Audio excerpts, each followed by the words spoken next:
Exactly 3 weeks ago today, tens of thousands of Cubans took to the streets of Cuba demanding freedom, libertad. And since then, massive local protests and support included calls for President Biden to act. And he has, imposing sanctions on individuals in Cuba, leading a crackdown on those protesters. Well, Friday, the president met with and listened to a group of Cuban Americans at the White House. And Manny Diaz was there. Miami's former mayor is now chair of the Florida Democratic Party and with us live today. Hello, Manny Diaz. Hey, Manny. Good morning, Glenn and Mike. It's good to be back with you guys. Great to have you. We're glad to see you.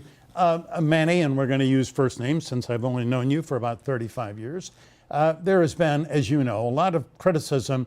President Biden's response to the uprising in Cuba, accusations that he has been weak and lukewarm. What about this meeting on Friday? Did he respond strongly to what is needed in Cuba, action by his administration?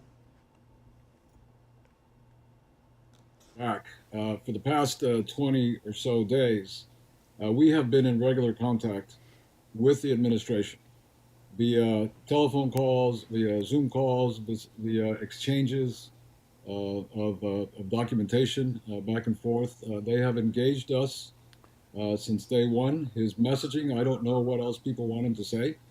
I keep saying that communism has failed in Cuba. Communism is a universally failed system. He has come out 100% in support of Cuban democracy and Cuban freedom. He has included Cuban Americans as vital partners in this effort. Yes, at the meeting Friday, he made very clear that he understands that Cuban Americans are hurting, that their loved ones are suffering, and it's completely intolerable.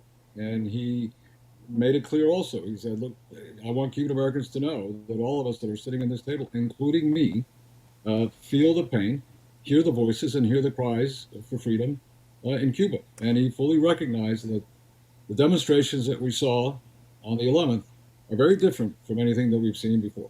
So we talk about Cuban Americans. Obviously, that is not a monolithic group. But your meeting at the White House followed a conference call a week before by another group, and the president included all kinds of people who were either moderate views toward Cuba, some pro-engagement. There was nobody on either the call or in your meeting who we would call in South Florida one of the hardliners, someone from the original group of exiles from the 1960s who largely are GOP supporters. Do you think it would be worthwhile for the president to reach out to that group of people, to listen to them, to take some recommendations? And even, for PR purposes, why hasn't he done that? Well, number one, he's been hearing from everybody. And number two, this is not a partisan issue, Glenna. And number three, I think whether you're a hardliner or not a hardliner, right now there's only one priority and one goal, and that's freedom in Cuba. And I suspect that we are pretty close to 100% united in that call for freedom. Well, let me just follow up with you on that, because you're right. It's a bipartisan support for a free Cuba. It is not a political issue. But the Republicans, especially in South Florida, have been able to make it one.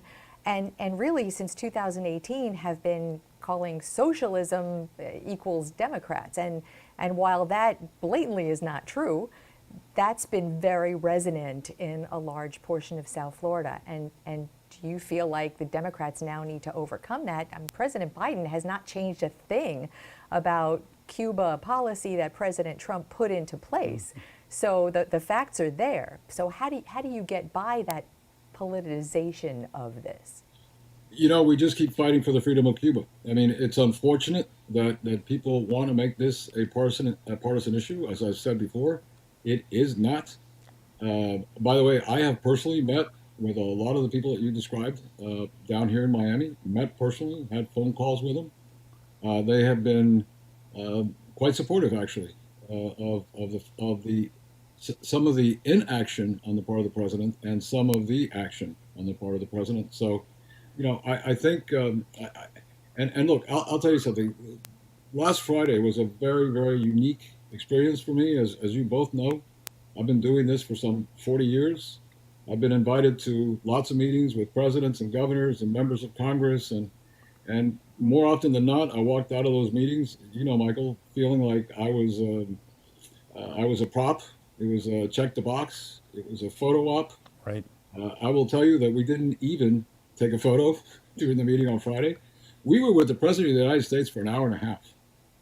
That is almost unheard of. And by the way, a couple hours before that, we were in the White House for 3.5 hours. We met with national security staff. We met with people from public engagement. All right. State So it Department. was, yeah, we hear you, Manny. It was a serious meeting with serious substantive issues. But let me ask you about some things that apparently have not happened. One of the main ones, and you and many others have called for reconnecting the people of Cuba to the internet and somehow using technology, either high altitude balloons or some other technology, to get them connected so they can speak to each other and show the world what is going on. What did the president say is going on there? That every single option is on the table.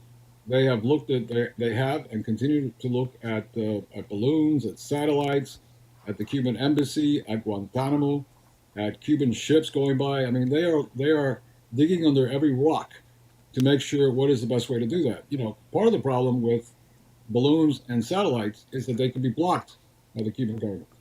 Right. So there's been a lot of care, and there's been a lot of meetings with people much smarter certainly than I am in the technology world to try to determine what is the best way to reconnect the island. Because, by the way, during the meeting, he said, it must have been a half a dozen times, they need to be heard. We need to hear them. And so it is a huge priority. And the National Security Advisor said, by the way, this is a challenge. If it were easy, it would have been done on day one. In 20 seconds we have left, when I hear all options are on the table, I need to ask you, does that include military intervention? No. We were talking about the internet. Okay, just clarifying that. Just clarifying. No, absolutely not. No talk of that. The humanitarian aid that's going to go directly now to political prisoners and dissidents, the international effort that Senator Blinken is making. I mean, they basically told us that he's called like just about every country in the world. And as you know, we haven't had success with Canada and Spain, England, and some others that the president feels very bad about. Manny, I beg your pardon. We're going to have to interrupt. We're out of time. We're grateful for your time this morning, and Always. stick with it. Thank you. I will.